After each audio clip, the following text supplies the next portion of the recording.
Alors aujourd'hui, on va un petit peu changer de pragmatisme. On va parler de mes coups de cœur. Vous verrez dans ces chroniques, il y aura de temps en temps, on parlera d'un joueur, on parlera d'une équipe nationale, on parlera d'un club qui m'a marqué. Et là, il y a une date qui est très importante pour nous, les Sénégalais, et pour l'Afrique en général. C'est ce 31 mai 2002. Il y a eu bien évidemment cette Coupe du Monde et ce match entre la France et le Sénégal. La France championne d'Europe, du monde, la France championne d'Europe face aux petites poussées sénégalais. Mais avant de parler de cette date, il va falloir remettre les choses dans le contexte.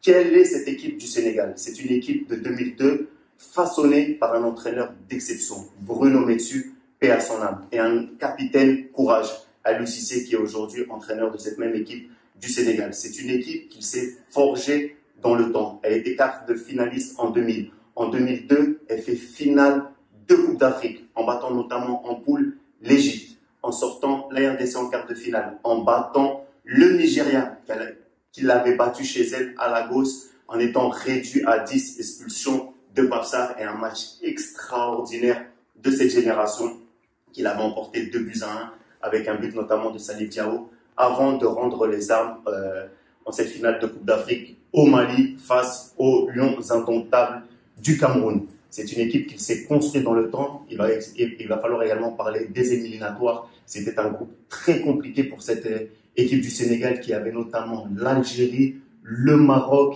et l'Égypte dans sa poule. Des cadors du football africain, des cadors sur le continent. Et le Sénégal avait réussi à se qualifier dans un match épique, notamment face au Maroc. Le Maroc qui avait 6 points d'avance à 2 journées de la fin avec un match en plus. Le Sénégal s'était imposé ici à Léopold Sédar Senghor avec un but d'Eladji Diouf, 1-0 avant d'aller gagner en Namibie 5-0 et s'était qualifié au détriment du Maroc qui avait participé à la Coupe du Monde en 98. Donc c'est dans cet état d'esprit que le Sénégal retrouve cette équipe du monde, cette équipe de France, excusez-moi, championne du monde bien évidemment, championne d'Europe, avec dans ses rangs le grand Zinedine Zidane, Thierry Henry, meilleur buteur du championnat anglais, Djibril Cissé, meilleur buteur du championnat français, David Trezeguet, meilleur buteur du championnat italien, donc on ne donnait pas grande chance à cette équipe du Sénégal.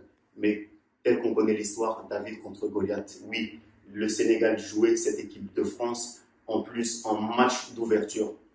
On va réécrire l'histoire. But de Papadou Bouba Diop, débordement d'Eladji Diouf, 30e minute, Bouba Diop qui marque le but. Et pour nous, les Sénégalais, on peut dire que c'est une deuxième libération. On sait très bien que le Sénégal est une ancienne colonie française.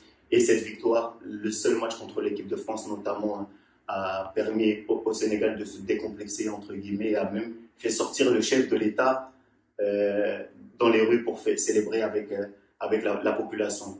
Une épopée magique, cette équipe du Sénégal qui arrivera jusqu'en quart de finale. À noter que la seule équipe africaine qu'elle avait faite, c'était en 90, la grande équipe du Cameroun de Roger Mila qui avait battu une autre équipe légendaire, celle de l'Argentine, et notamment réduit à 9, pour vous dire que impossible n'est pas africain, impossible n'est pas sénégalais. Cette équipe du Sénégal, amenée notamment par un joueur de génie, Eladji Diouf, 2 fois Ballon d'Or.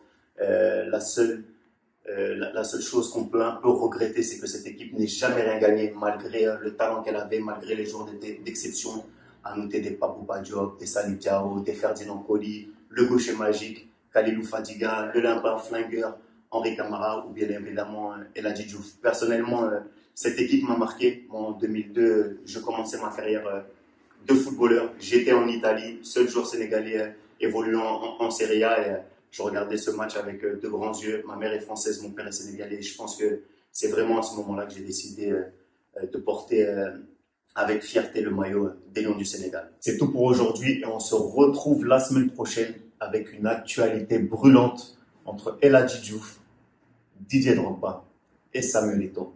Restez à l'écoute.